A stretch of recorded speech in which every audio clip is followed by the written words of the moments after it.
Não, tá bem no banheiro. Tá, não, tem uns presentes. Bom dia. Ah, tá. Tô saindo. Tá, então vai. Beleza. Depois fala. Bom, primeiramente, muito bacana estar aqui com vocês hoje. Obrigado ao pessoal do PHPRS pelo convite. E nós vamos falar hoje sobre segurança em aplicações PHP no ano de 2016. Meu nome é Galvão. Aqui. Meu nome é Galvão. Eu não vou ler o meu currículo inteiro, senão a palestra termina. Tá? Mas eu estou há bastante tempo nesse nosso mercado e tenho os meus links aqui. Provavelmente vocês mais vão querer guardar esse aqui, tá? Meu slide share. Os slides já estão lá, porque essa minha palestra, como algumas outras que eu faço também, tem alguns links bem interessantes. Então é bacana vocês terem acesso a isso. A única coisa que eu vou dizer aqui, que eu sempre procuro dizer, para tornar minha vida mais fácil, é que eu não sou o Galvão Bueno. Tá? Então, meu Twitter é Galvão. Tá? Ele chegou tarde demais, perdeu o Playboy. Tá? Então, não é meu. Tá? Mas, então, não adianta vocês mudarem pela boca, porque não chega nele, chega em mim. E eu não sou secretário dele, inclusive. Tá? Senão eu estaria ganhando mais do que o Rafael Ellis, inclusive. Mas enfim. Então, Galvão, tá? Galvão Bueno é Galvão underline Bueno. Por gentileza, xingue corretamente. Xingue a pessoa certa, tá? E sim, eu também odeio ele. A gente vai falar sobre segurança PHP em 2016. Então, as coisas que mudam, as coisas que talvez mudem e assim por diante. Nós vamos estar falando basicamente de hashing, pseudo-random number generators, ou seja, geradores de números pseudo-randomicos, criptografia, banco de dados e tipagem. E o conceito todo é evolução. Né? Nosso mercado ele não para, ele não... se nós pegarmos algo que é certo hoje, que é considerado correto, que é considerado a melhor maneira de fazer, o nosso mercado é tão doido e tão dinâmico que daqui a, sei lá, um mês pode não ser mais. Tá? Então as coisas mudam muito o tempo inteiro e o mercado evolui por conta disso. E a gente tem que seguir essa evolução. Então, o conceito todo é de evolução, é de mudança. Nas palestras tem bastante código-fonte. Tá? Dizem que o palestrante jamais deve pedir desculpas enquanto está apresentando uma palestra. Eu não dou a mínima para isso, então desculpe. O plugin que eu consegui achar para LibreOffice fazer atualização de sintaxe era horrível. Tá? Então o código todo é em preto e branco. Então, paciência. Mas eu tenho assim alguns slides que eu destaquei, pelo menos, algumas coisas que eu quero mostrar para vocês. Então, vamos começar falando sobre hashing. Tá? Quando a gente fala em hashing, a gente lembra, a primeira coisa que a gente lembra é senha, tá? Porque hashing é uma técnica onde não há o retorno dessa codificação. Né? Então você codifica um dado e você não tem né, como decodificar esse dado de volta. Durante muito tempo se usou MD5 e SH1 para isso. Tá? Uma já é presente de 32 caracteres, a outra 40.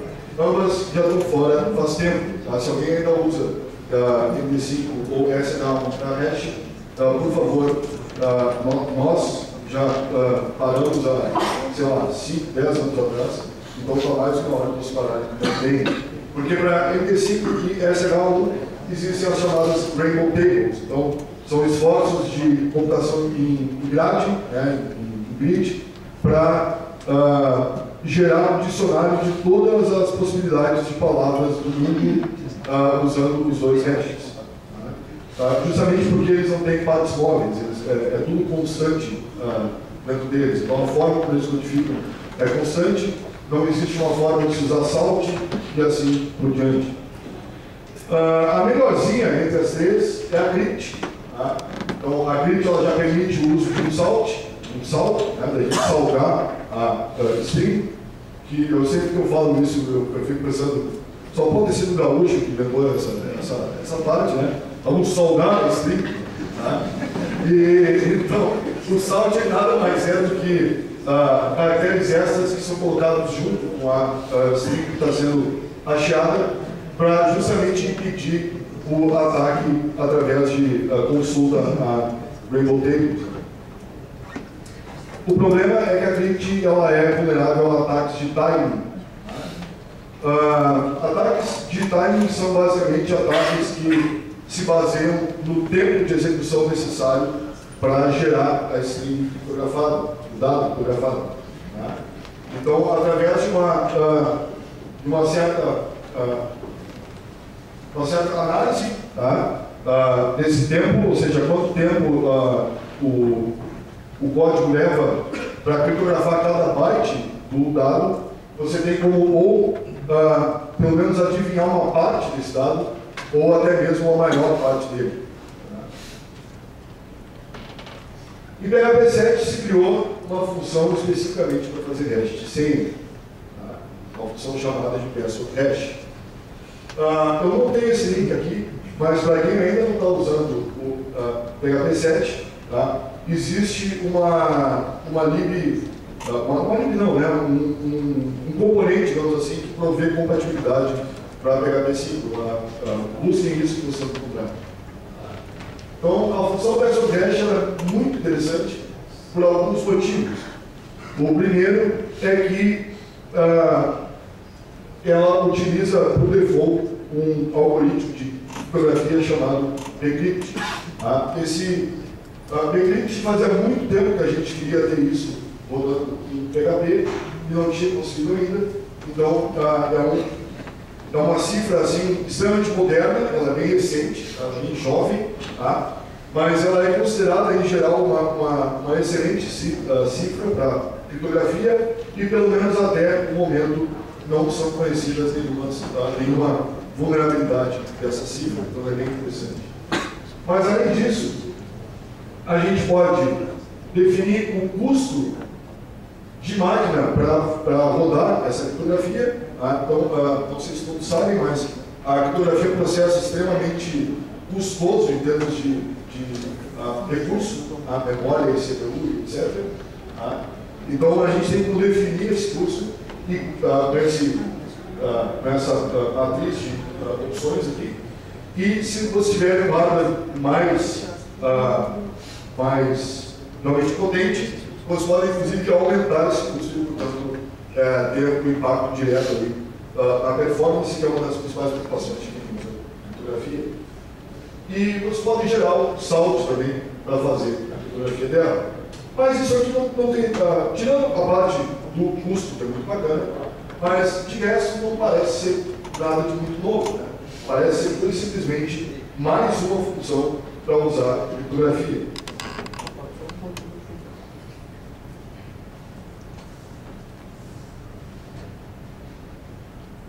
Mas na verdade não. Existem vários detalhes muito interessantes sobre essa função. Um deles é que todos os ingredientes necessários, digamos assim, para hastear o dado são armazenados junto com o hash. Então, vocês podem rodar uma função chamada password verify depois, que ela faz a verificação se o dado que vocês estão usando foi gerado com aquele hash, com aquelas opções, com aquele salt, etc, etc, etc. Não parece ainda muito impressionante, porque tudo bem, a gente fazia isso também, a gente hasteava o dado recebido e aí depois comparava os dois hashes, claro. Que coisa incrível. Mas na verdade, a parte incrível ela está para cá. Basicamente, no fato de se usar uma peça por default e depois no fato de a gente rodar esse código aqui. Deixa eu explicar para vocês. O password default é uma constante que ela diz o seguinte: qual é a cifra que vai ser utilizada para criptografar o dado? Por que isso é importante? Por um motivo muito simples. Digamos que daqui a, sei lá, 1 ano, 2 anos, se detecte aí alguma vulnerabilidade séria no bcrypt. e, portanto, o bcrypt seja considerado uma cifra ruim para criptografia. Tá? O que o PHP vai fazer? Simples. Eles vão implementar outra cifra criptográfica e torná-la default. Aí você pode perguntar, mas é possível fazer isso? Porque isso não vai fazer com que todos os hashes que eu tenho atualmente se tornem inválidos, já que eles foram gerados por outra cifra? E na verdade, não. Tu pode testar se tu precisa fazer o pre-hash desse dado, ou seja, desculpa, quase cedeu, tá? Mas então, você pode verificar se esse dado precisa de pre-hash, se precisa ser re-hashado, tá? Ou seja, se mudou a criptografia, se mudou o custo, se mudou o salt, etc e tal, e depois simplesmente hasheá-lo novamente. Ou seja, o que é muito bacana disso é que se a cifra mudar 30 vezes nos próximos, sei lá, 6 meses, vocês não precisam se preocupar com isso, porque o próprio código de vocês vai re-hashear o dado, tá? E, além disso, o teu próprio código já verifica, ele já detecta que o código precisa gerar um novo hash e gera um novo hash em cima disso. Pseudo-random number generators. Você viu que teste de inglês é isso. Você vai conseguir falar isso bem rápido, tá bom. Se você falar isso bem rápido 10 vezes, tá um gênio mesmo. Tá? Então, geradores de números pseudo-randômicos. Tá? Na verdade, o que a gente conhece por randômico não é randômico de verdade. Tá? É muito complicado se criar um dado realmente randômico. Tá? Ou seja, algo que não existe a menor previsibilidade da gente adivinhar que dado vai ser gerado.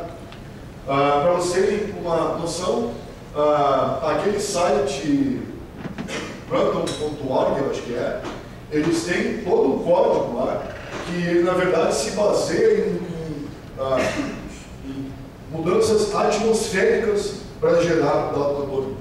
Tá?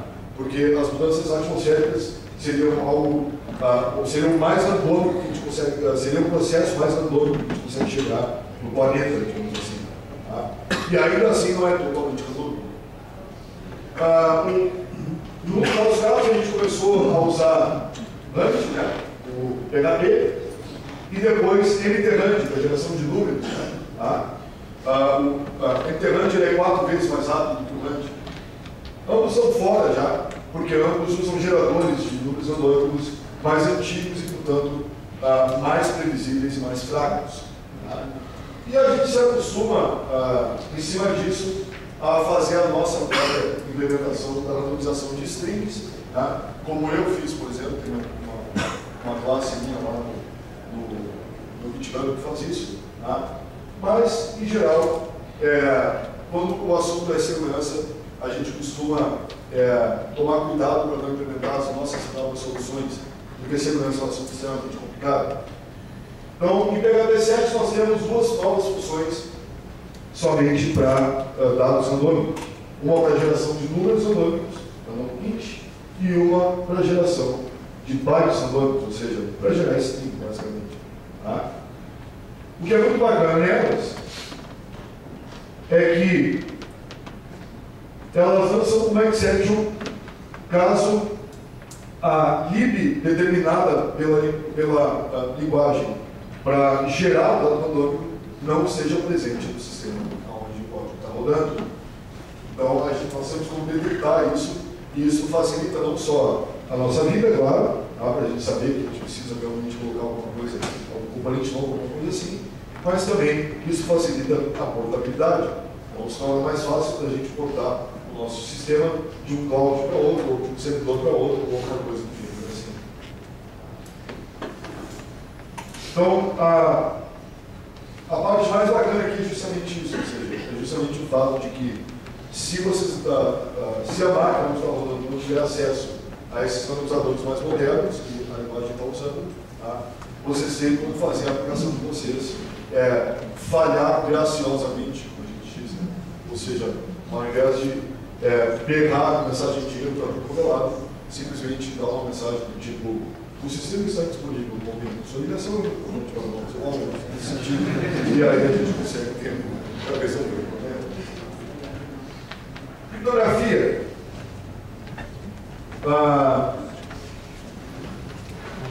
Durante bastante tempo se utilizou uma família de funções chamada encrypt, que na verdade são funções de acesso a uma linha de encrypt do servidor. Ela parece um pouco complicada, mas não é muito. Então, a gente escolhe uma cifra, a gente escolhe uma chave criptográfica, uma string, o módulo a ser utilizado no vetor de inicialização disso.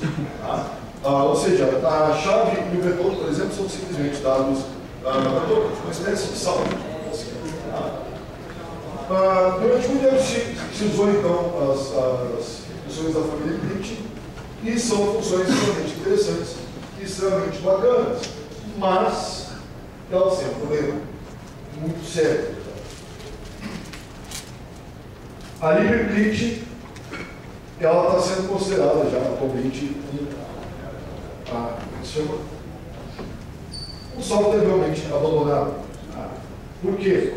Porque a última movimentação de desenvolvimento do projeto é tipo de 2008, se não me engano, 2008 ou 2009. Ou seja, o projeto está parado já há 7, 8, quase 9 anos. E isso é um mau sinal, evidentemente. Mas a coisa fica, inclusive, pior. Existem tickets abertos na LibreCrypt que datam de 2003. Ou seja, existe ticket, reporte aberto lá há 13 anos e ninguém fez absolutamente nada.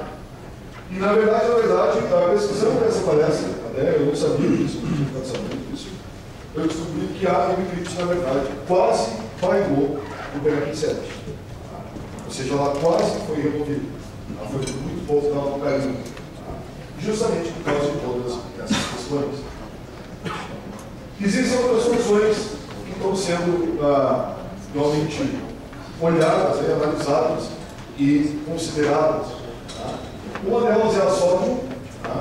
Então, a sódio nós fazemos ali sódio para gerar criptografia, e aqui é apenas um pequeno exemplo, bem pequeno exemplo, de uso da sódio. A sódio tem muito conteúdo bacana, muitas coisas interessantes que você pode fazer com ela, como, por exemplo, criptografia de chave pública. Ela tem funções para isso, por exemplo. Ou seja, estilo PGP ou algo do gênero. Então, é uma solução extremamente interessante e extremamente interessante, digamos assim, justamente porque ela tem todas essas coisas que ela consegue fazer, mas ainda está se conversando se nós vamos realmente colocar a LibSódio para dentro do PHP ou não. Existe uma RFC para isso, existe uma proposta para isso. Ela não entrou em votação ainda, ela está em discussão ainda. Mas é aquele negócio. Se ela não entrar e vocês acharem interessante realmente usar sódio, não tem problema, porque ela já está disponível como componente Pickle. Ou seja, o Pickle é alguém. Aliás, deixa eu fazer pelo positivo e não pelo negativo. Quem é que sabe o que é o Pickle? Certo. Então, o Pickle é um repositório de componentes. Uma mera curiosidade: Pickle é baseado literalmente na palavra pickles, inclusive. Não é para mim, foi o que eu nome. É um repositório de componentes extras para ser utilizado no PHP escritos em C. Ou seja, ele tem que ser, o componente tem que ser compilado na máquina para ficar disponível para a própria linguagem. E a Sódio tem o componente Pickle pronto para isso. Ou seja, quem quiser começar a usar Sódio pode começar a usar hoje sem maiores problemas. A instalação é ridícula de fácil. É tipo, Pickle instala o Sódio e acabou. Ele vai fazer um monte de coisa, mas é um processo que não dá problema e que é super tranquilo. Mas, de novo, ainda não é certo a implementação de sódio nativo no PHP. Por quê? Porque, na verdade, nós temos uma outra família de funções que é considerada já há bastante tempo melhor do que Eclipse, que é a família de funções OpenSSL. Então, com elas a gente pode fazer criptografia e descriptografia também. Dado a ser criptografado, algoritmo a ser usado, chave criptográfica e vetor, ou salt, como preferirem chamar. O zero não me recordo agora de cabeça. Mas as funções OpenSSL, então, elas já são consideradas há bastante tempo uma alternativa melhor do que a Eclipse, e elas são nativas da linguagem, ou seja, não há preocupação de instalar componentes extras, etc. Banco de dados. Na verdade, nada mudou muito, aliás, nada mudou. Mas eu decidi colocar um conteúdo sobre isso também, primeiro pela própria importância do banco de dados, e segundo porque o nosso mercado, às vezes, os nossos recados, digamos assim, as boas práticas, o que é considerado bacana de fazer, nem sempre chega ao mercado inteiro. Então eu achei que fosse uma boa ideia falar sobre isso de qualquer maneira. É sempre bom lembrar as funções da família MySQL underline, ou seja, MySQL Connect, MySQL Thread, MySQL Fetch, MySQL não sei o quê, já morreram, já foram enterradas, como foi queimado, enterrado, enfim, já foram tarde, inclusive, porque são funções retrógradas, foram mantidas em animação suspensa, simplesmente para prover compatibilidade reversa para MySQL 4, se não me engano, ou algo do tipo. Então, no PHP 7, elas desapareceram, não existem mais.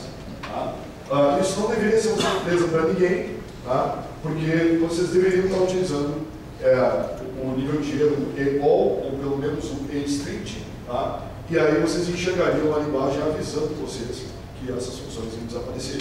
É o que a gente chama de deprecating. Além disso, ainda tem muito sistema por aí, às vezes legado, às vezes, infelizmente, não, aonde ainda se usa muito dados diretamente.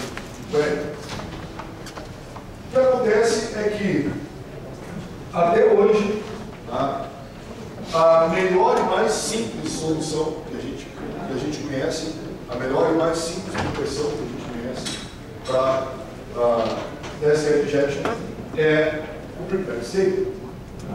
Porque você tem como colocar um dado dentro dele, sendo que o banco fica sabendo que aquilo ali é uma informação e, portanto, o banco não trata aquilo sintaticamente. E, além disso, o prepare statement é muito bom por um motivo muito simples. Ele traz o melhor dos dois mundos, digamos assim. Porque chefe só quer saber de velocidade, de performance. E as queries preparadas, elas têm uma excelente performance, portanto que a variação seja pouca, ou seja, apenas o dado que está sendo utilizado, porque elas são automaticamente cacheadas também. Então você tem velocidade e uma maior segurança. Tipagem. Se tipagem melhora ou não a segurança é um assunto polêmico. Se vocês perguntarem para o cara de Java, ele vai dizer claro que sim. Se vocês perguntarem para mim, eu vou dizer claro que não. E nós dois estamos puxando cada um abraço, a pessoa sabe, claro. Mas eu creio realmente que a tipagem ela forneça pelo menos uma certa não segurança, desculpa, mas um certo conforto ao desenvolvedor. Ou seja, a partir do momento que você tem o tipo correto na mão, por que eu digo a partir do momento? Porque a web ela só fala string. Então você quer mandar um número, é string. Você quer mandar um texto, é string. Você quer mandar um array, você manda uma string que por acaso o PHP interpreta corretamente como array. O famoso caso das checkbox e dos botões de rádio. Aquilo ali é uma das muitas gambiarras oficiais da web. É uma gambiarra enorme, não está precisando nada a ver. Aquilo ali não é. O cara acha que está mandando array, não está mandando uma string.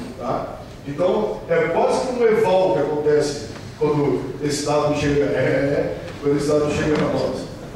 Então, é uma gambiarra horrível, inclusive. E todo mundo usa, claro.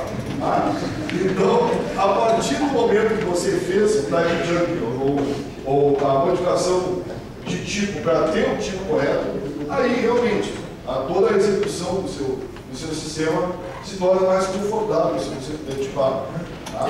E o PHP 7, então, ele vem com a possibilidade da tipagem de parâmetros de funções e métodos e retorno de funções e métodos.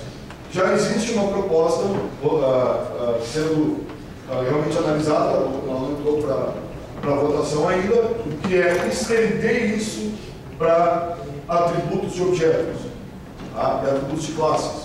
Ou seja, a gente poder fazer um public int number ou um public string nome ou algo do gênero. Tá? Então isso é bem interessante e eu creio que vai passar. Tá? Eu realmente acredito que vai passar. Isso estaria previsto a princípio para o PHP 7.1. Tá? E é aquele negócio, de novo. Tá?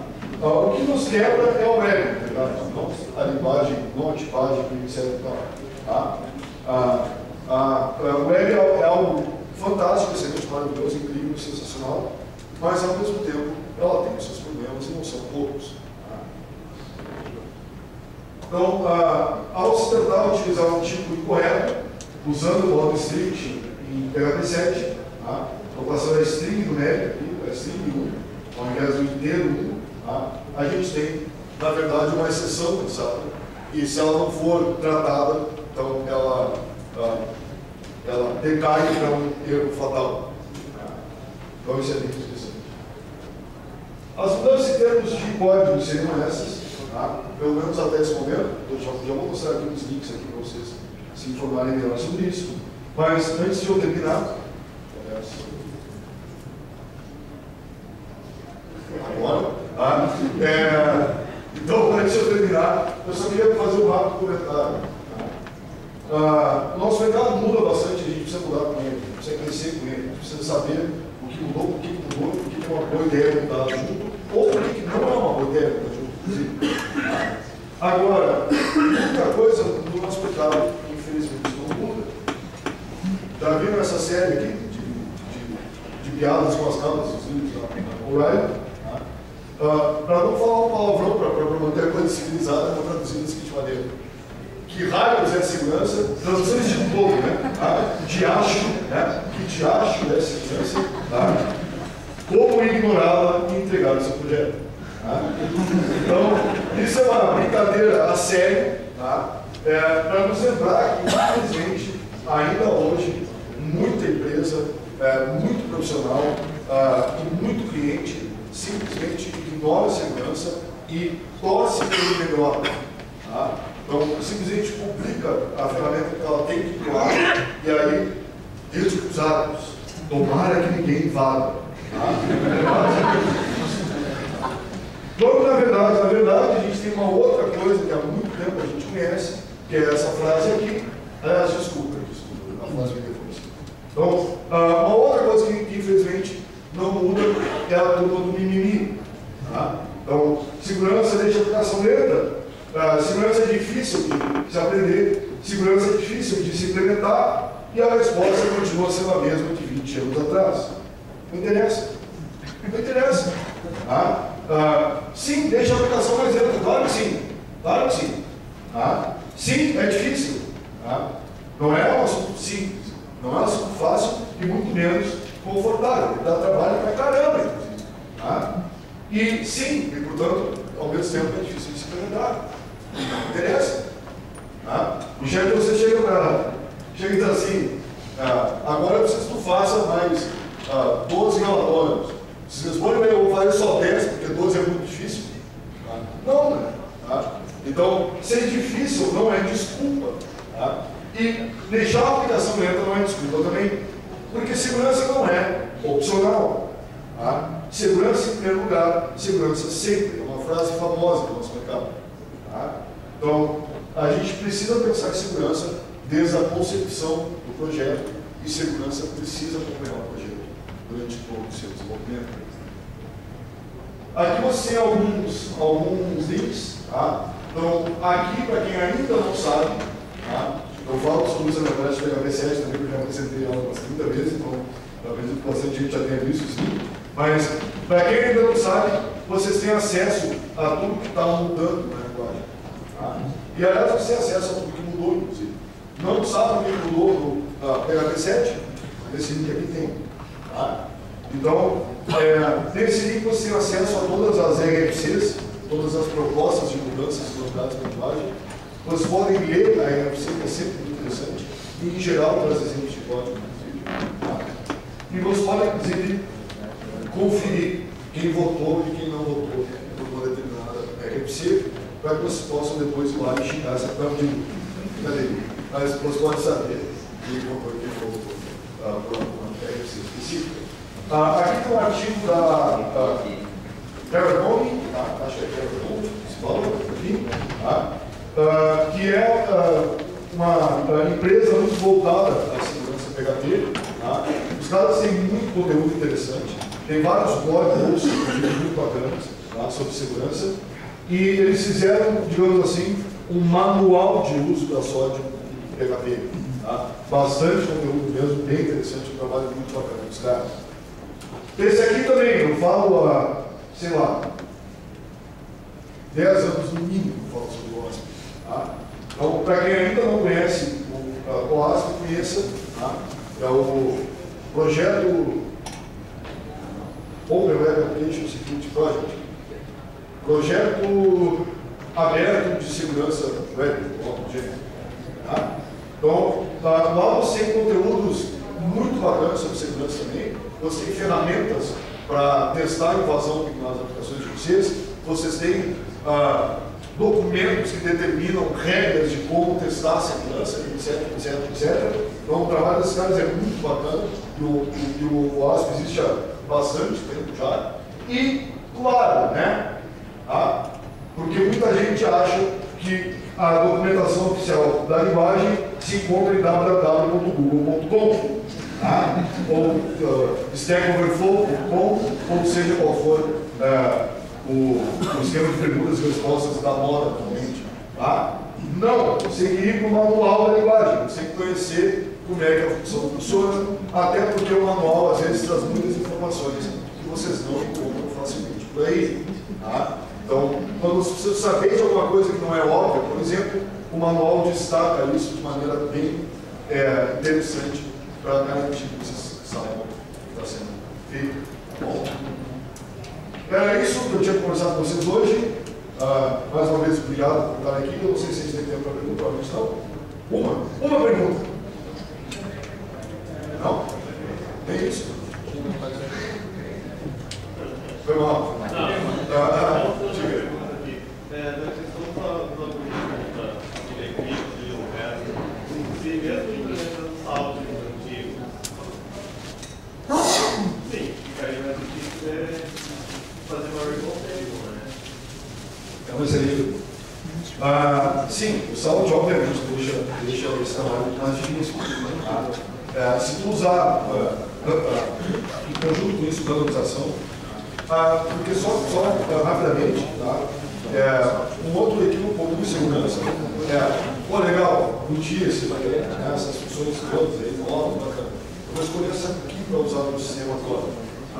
E não, a segurança é uma coisa composta, ou seja, são várias coisas que a gente faz para melhorar a segurança de uma aplicação. Senão a gente teria uma função lá que diz set secure, true, e tá bom.